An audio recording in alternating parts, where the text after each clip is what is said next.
Daddy Bashir yatuweereza message n'atugamba abeera Abu Dhabi era Akagali we yafuna akalina n'atuwa ssente ne tukanona ekawempe.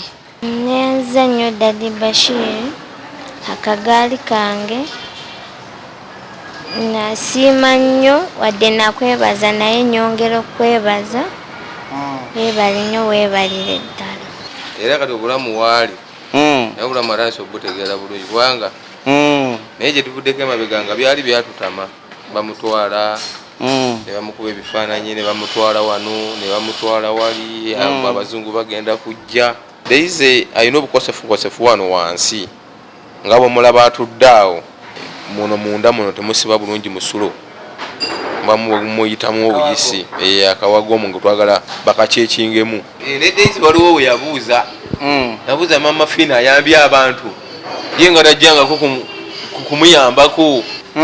Mama Fina mugamba nti muwala wange akwagala okulabako kuba tuli kumpi naye wano tuli Kyengera yali Bulenga tetusobola kwesitulanga atulabirawo nti atuzze mama Fina oba atuyite atubuuzeeko nga tulina mumwini kati twafuuse ba Luganda. Mukisa gwa taata Deize musabira buwanguzi bwokka akole bulungi aleme kutya ebibuuzo. Abaana batya ebibuuzo naye Deize saagala ate ebibuuzo.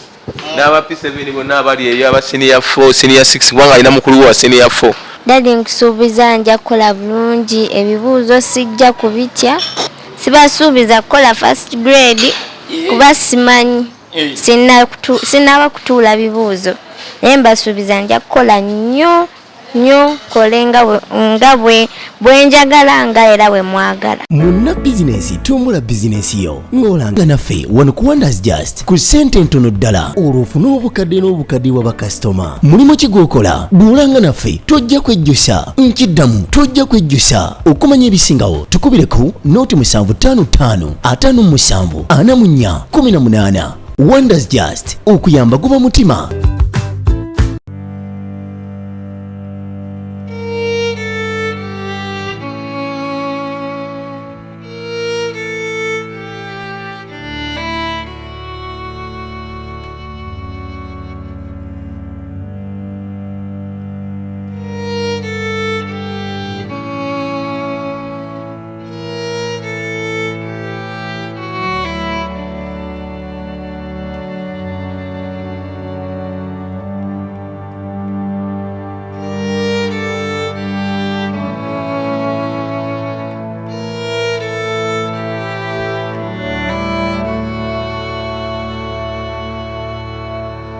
Kale abatulaba yonna gy'osinzidde nyongera okukwaniriza n'enkwebaza emirimu gyonna gy'otuusaako engalo nga bulijjo.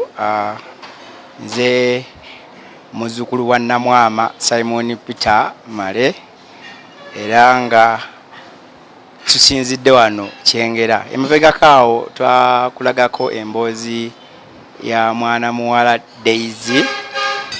Kansoke ntwale katono emabega olabe gw'ataalaba osooke olabe mbeera ki gye twamusangamu. This is the story of Daisy, a girl who was born with cancer, but whose spirit shone brighter than the darkest of clouds. My name is Navasile Daisy Destin.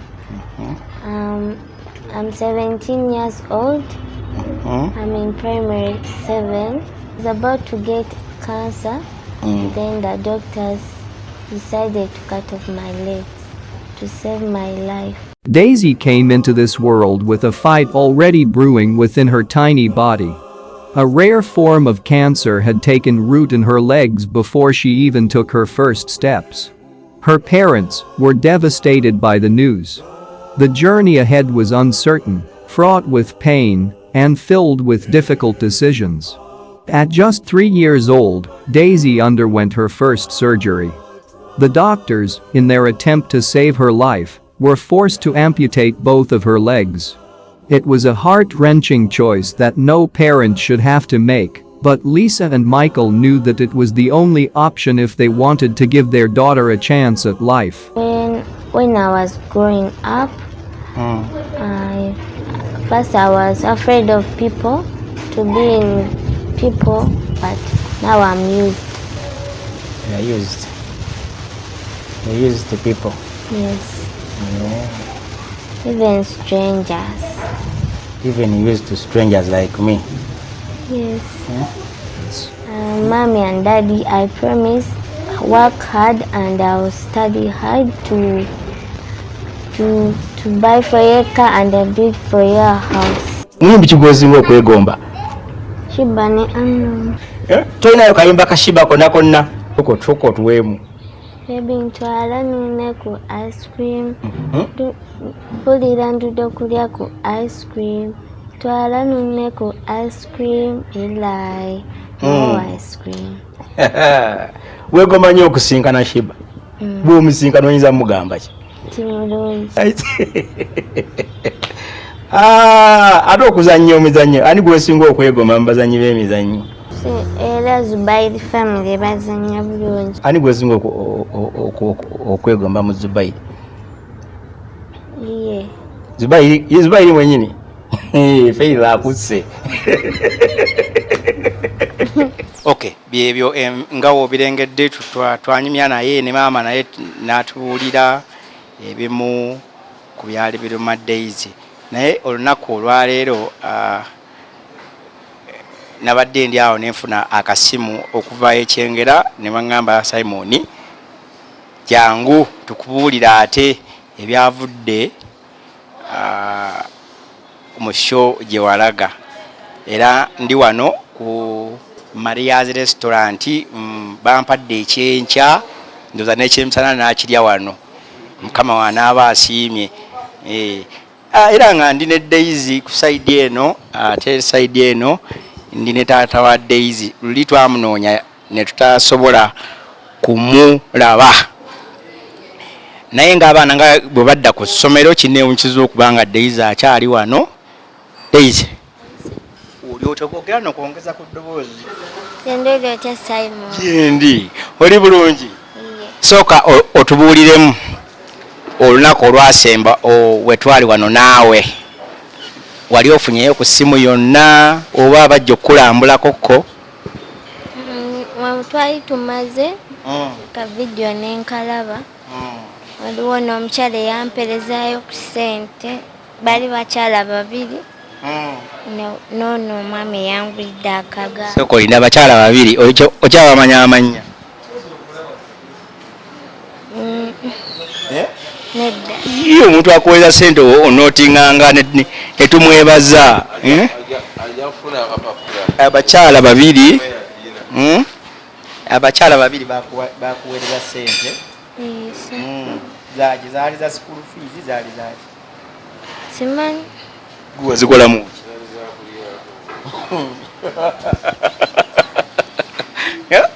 Zaali zakola ki? Mami yazitereka. Mami yazitereka. Kati bo bakubanga nga bagamba batya? Sooka otunyumizeemu. Simanyi mami yamanyi kye bamugamba naye nze nabakubira beebaza kyokka. Nobagamba otya? Kati ddamu obeebaza abo.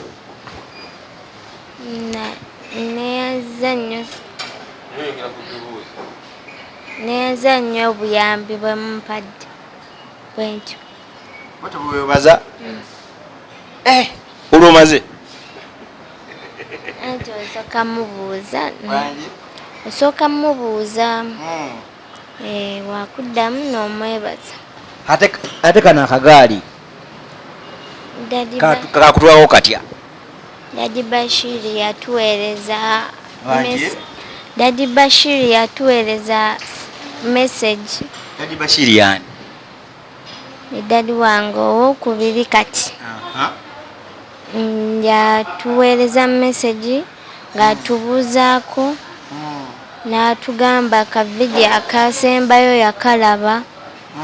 Bwe yakalaba n'afuna enamba ya mami n'atuweereza message ku WhatsApp ng'atubuuzaako n'atugamba ajja funa atulamuzisa akagaali.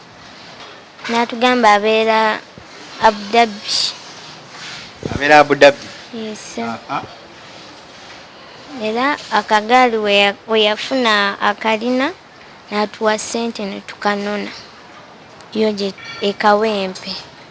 Awempe wasooka kutuulamu ne weegezaamu baleeta bulesi? Twagendayo ffenna ne neegezaamu. N'olondamu bwaliwo bungi ne weeronderamu koyagala? Kano ke yatusiimira. Nyenza nnyo Daddy Bashir, Akagali kange. Nasiima nnyo wadde nakwebaza naye nyongera okwebaza. Weebale nnyo, weebalire ddala. Kati ebyokusoma abaana bazzeemu okusoma, gwe ng'okyali waka? Nti ffe baatuwaddemu dormant week. Candidate bakuwa dormant week? Tubadde tusoma holiday. Wadde osoma kati oddayo ddi kusoma? Mandi? Yes sir. Osuubira okuyita? Yes sir. Yes sir. Kale mzee taata kyembeza akazindaalo ku mumwa twogere. Nze nsanyusa okukulaba oba gwe osanyusa okundaba? Nze nsanyusa okukulaba. Obulamu buli butya? Obulamu butambula. Weebale kuuma Daisy. Daisy mukuumye. Era kati obulamu waali. Naye obulamu atansi obutegeera bulungi kubanga buli wakuba omutwe bamuyamba. Naye gye tuvuddeko emabega nga byali byatutama. Bamutwala ne bamukuba ebifaananyi ne bamutwala wano ne bamutwala wali abazungu bagenda kujja. Kati gambe ebyo babadde bafunamu. Abadde bajja ne bamukuba ebifaananyi bamutwala nga bagamba tugenda kubawa obuyambi. Naye okuva TV video etawe yatukwatako tetusigadde kyekimu kubanga buli alaba ku Daisy amuwa obuyambi okutwaliza ewamu. Twali tuli awo nga tufunayo abakyala beekawempe bagamba yetwala bye Daisy, mama Daisy, weebale kuuma Daisy, weebale butamugayalirira, nga bamwebaza maama we. Omukyalo omu n'amuwaayo omutwalo naye twongera okumwebaza era. Omukyala weekawempe wakwamanya tetwagategeera. N'omukyalo omulala naye n'amuwaayo omutwalo naye era naye ali eyo kawempe. Twali tuli awo nga waliwo mwami Bashir naye n'atukubako enkata y'Akagali omwo mukoola baatuddemu. Yatuweereza emitwalo 800 ng'agiweereza ow'Akagali ffe twagenda kunonayo. Kati akuba essimu abagamba atya mwami Bashir? Kubanga ebya Daisy mwami Bashir ye yagamba bwe yalaba nga kuliko ekifaananyi ky'omwana oyo naye ne kimukwatako okulaba nga alina okuyamba ku Daisy. Era n'atuukiriza n'agamba nti Daisy bw'anaaba amaze P7 agenda mwongerayo n'okusoma. Waliwo essomero ly'alina e Masaka naga ajja tusindikayo tulirambule tulirabe Daisy abe ng'amukwatako asome ng'amaze P7. Kubanga yali amanyi nti P7 yagimala bwe yawulira ku mboozi. Yali amanyi P7 yagimala kuba yali amutusabye mutwale Masaka atandika okukola ki okusoma. Somero lyalina ly'abaana balinganga Daisy? Abaana balamu. Ye yagamba yabafunako abalinga Daisy kuba Daisy mabegako ekyamulemesa okusoma kati baana baali bamusekerera. Baana bamu bamugamba wakula otya twagala kulaba ngeri giwakulamu. Daisy n'akoowa okusoma.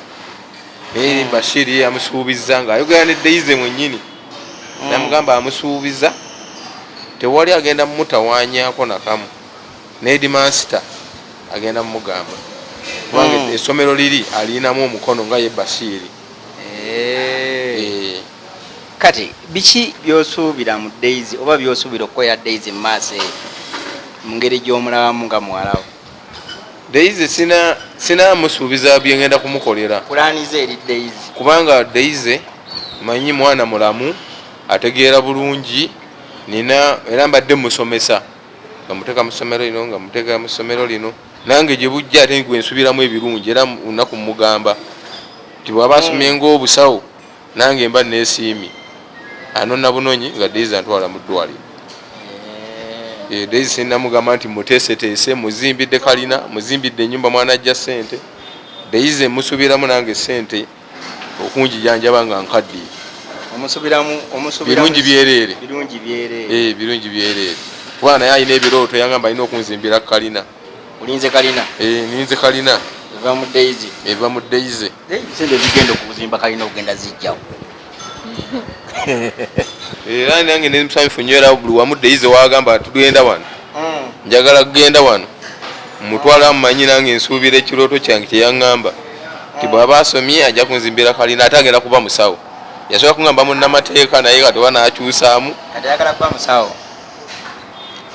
katonda kyanamuwa ku ebyo ebibiri oba munnamateeka oba dokita kyetugenda nakyo Daisy ono abadde akula biki ebisinze okubasumbuwa ku Daisy ono Daisy nebikyatusumbuwa nakati Daisy alina obukosefu wano wansi era kyoba tukuba omulanga abantu abasobola okugamba ku Daisy nga bwomulaba atudde awo alina obukosefu wansi awo yetaaga kugenda kukeberako bulungi abe nga wansi we bamutereeza bulungi alina buzibu ki bamusikaningakokko tebamusikaningangako tube twakulandika process eyo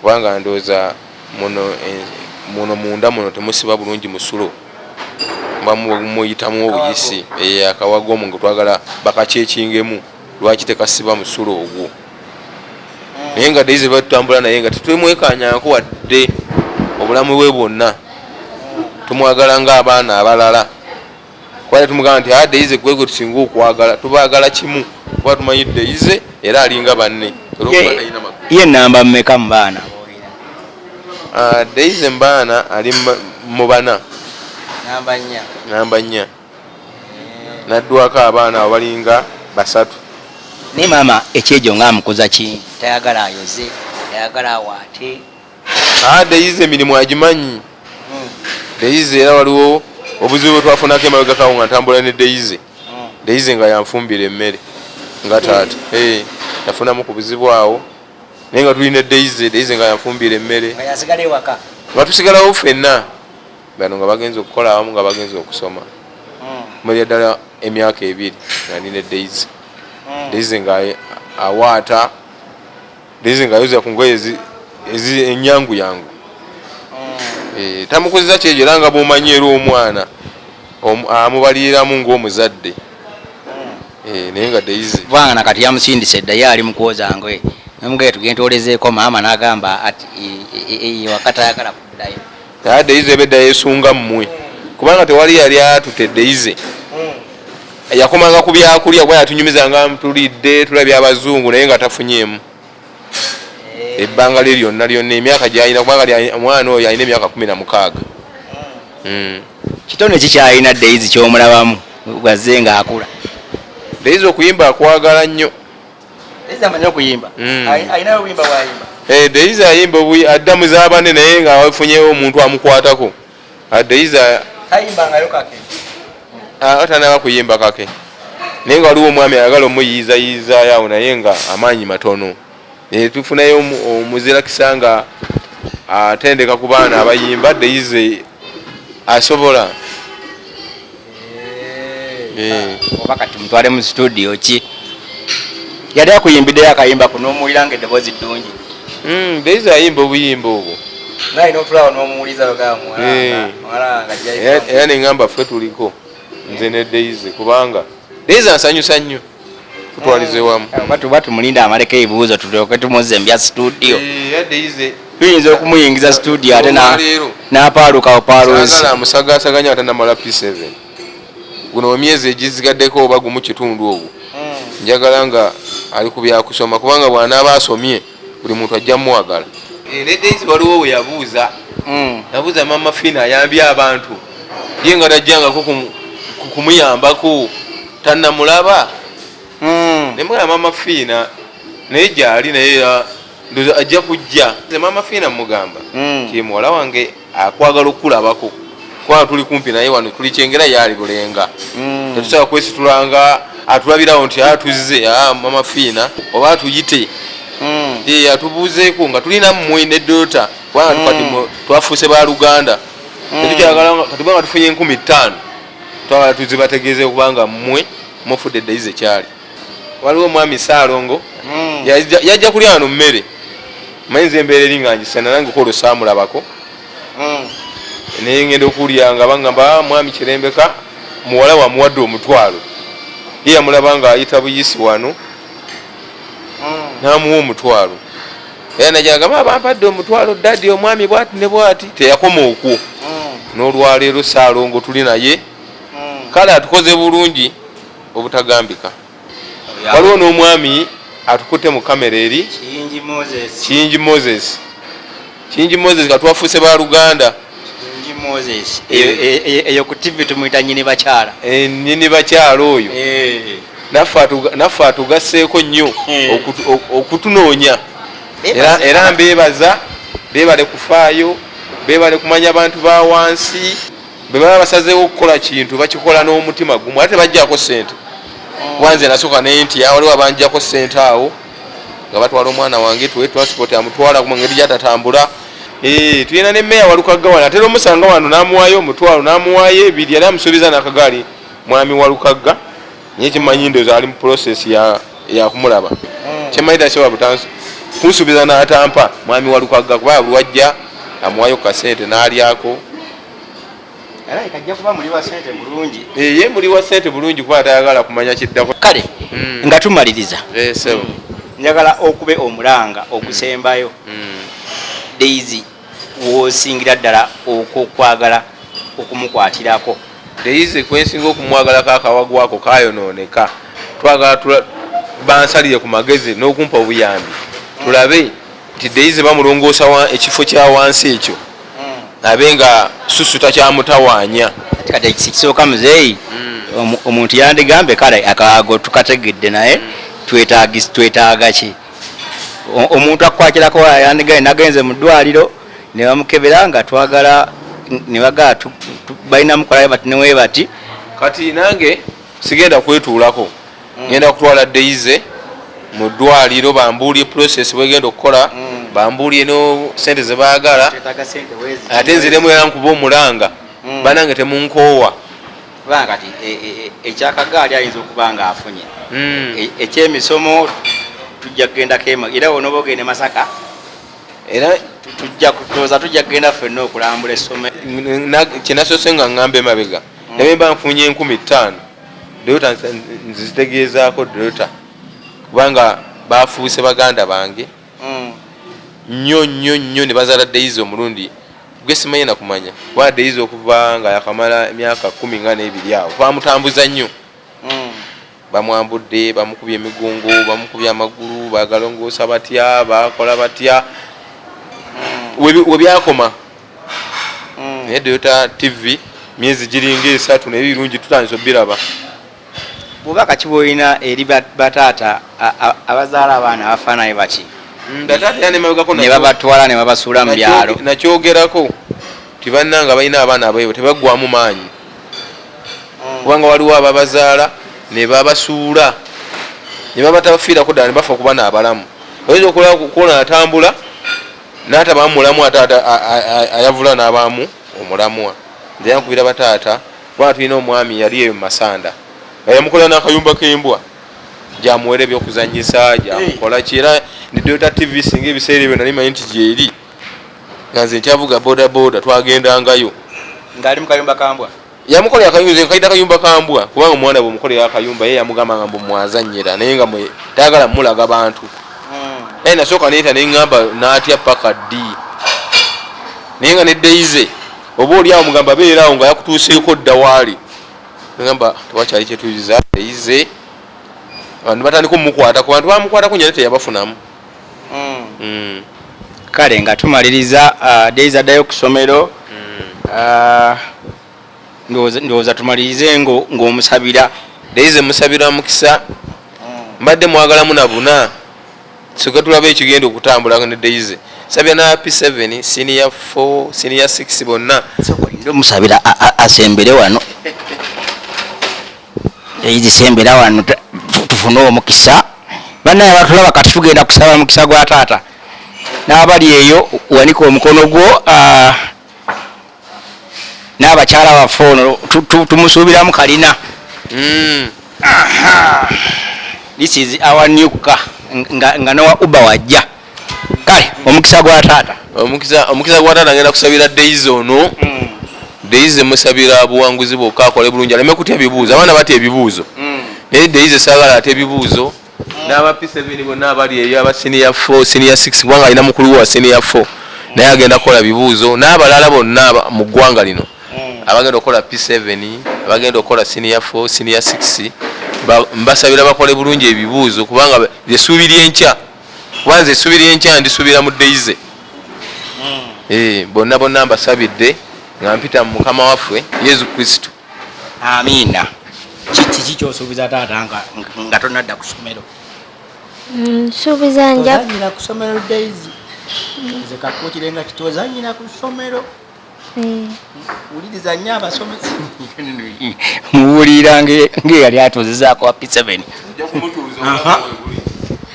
Taata musuubize. Dadi nkusuubiza nja kukola bulungi. Dadi nkusuubiza nja kukola bulungi ebibuuzo sijja kubitya. Mbasuubiza. Sibasuubiza kukola first grade kuba simanyi. Sinaba kutuula bibuuzo. Naye mbasuubiza nja kukola nnyo kole nga bwe njagala nga era bwe mwagala. Kale amiina. Biweddeyo byotugamba taata tunafuna sister. Sister nga mugenda wa sister. Daisy ye mukubiriza okuba n'empisa mu bantu. Nze kubanga abaana bonna nze nsiba mbagamba omuntu bw'aba n'empisa tosobola kulemererwa. Naye bw'oba mawale ffe maama wange yatuteekateeka omukadde Nalumansi zaawedde yeeyimulamu waali ayatulaawo Wakiso. Omukadde taata ye yagenda yatuteekateeka kubanga nze bwe mbeera ku kyengera kuno kwe nkulidde ne bagamba kasirye buuyo sirina makoosa gonna. Ne bagamba no kubanga maama yanteekateeka ntya Katonda ntyo abantu bonna buli muntu muwe ekitiibwa mu kiti mwali. Naye nkubiriza n'abaana bange bano nkubiriza n'abaana abali eyo ebbali ti bannange mube n'empisa. Bw'oba n'empisa tewali kirungi kikuyitako. Buli muntu ayagala wa mpisa ayagala waggonjebwa. Tota TV mwongere okutambula mu bantu. Abantu bali bubi batya TV ezo. Agamba nze nange Daisy yantusiza ku TV emyaka gye nnina 44 sigenda nako wadde ku TV okulaba ebibala bya era kyovulaba nenogera nze ani alabwa kubanga Daisy akoze bulungi era mugamba nti agende mu maaso nnyo kuba n'emikwano. Nze nina emikwano nga taata we ejja wano okumpi naye Daisy atulinyisiza amadaala tuli ku TV buli ensi yonna kati etulaba era abatandise omuwa obuyambi kati ng'omwami ali Abu Dhabi.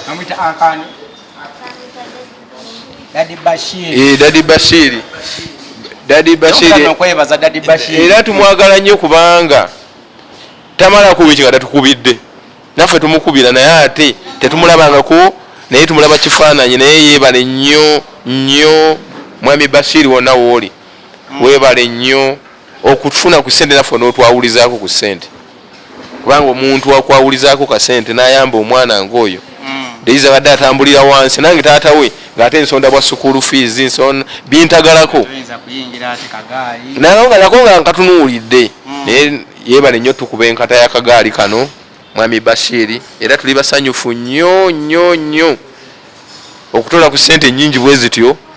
Naye naffe netambulirako omwana we natambulirako ng'omuloodi kubanga ti muloodi yasobola okwevuga.